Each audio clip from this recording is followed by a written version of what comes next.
Hello, hi, I'm Dr. Philip McMillan, and I'm here to share with you some ideas about science and about what's happening in the world. And I'm trying to see if I can relate science to current situations and hopefully explain concepts around what I see in research and how the beauty of how the body works can reflect our whole world as a body.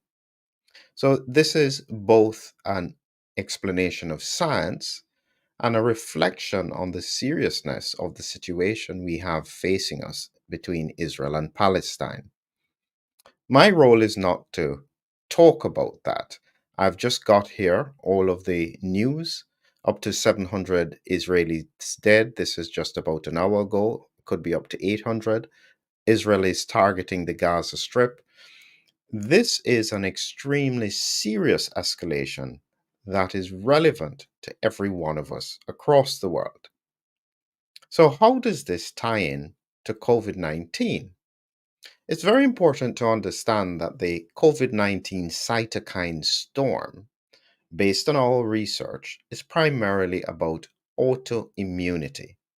And just to simplify it, and just to be clear, not all the scientific community agrees that autoimmunity is the primary mechanism. They say that it can occur in the disease, but they're not sure if it's necessarily the primary pathophysiology. That has been my argument, and this is where we published our papers saying that it was primary, and we thought it was primarily to do with ACE2. But that's separate. That's a bit more detailed science. Here I'm talking just about the principle of autoimmunity. All it is that the body's immune system, which is the defense system of the body, recognizes a normal protein as being foreign.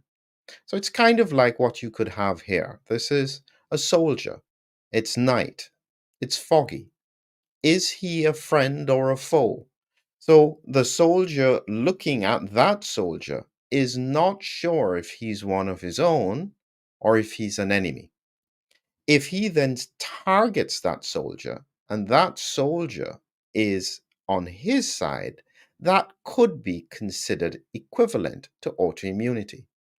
This has happened in the context of tank fire a number of years ago, where some U.S. troops in the night they were firing. This was in Iraq, and they were firing at what they thought was the enemy. So this here would have been the tank firing in this situation here would have been the friend.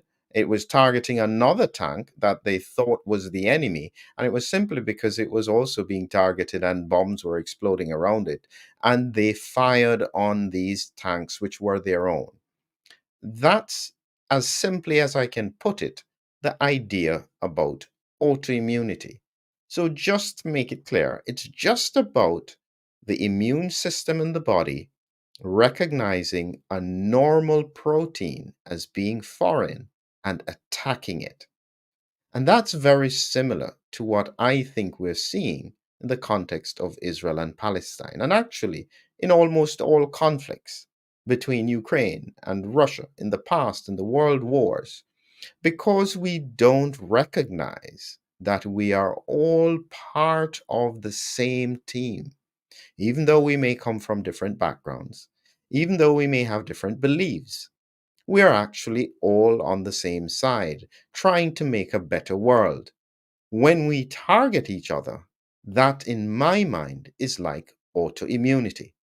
And this is what happened in the context of the cytokine storm. And this is where I tie the science to the relevance of current day. So the virus infects the cell. So this here is the lung. If take a section of that lung to show a bronchiole going into alveoli, this is where the air exchange occurs. And then this is a picture of the alveoli. So oxygen, it comes from the alveoli into the red blood cells, and the red blood cells release carbon dioxide. And that's just how your lung works all the time. In the context of COVID 19, the virus, this virus, because it's able to evade interferon, gets down into the lungs without a warning.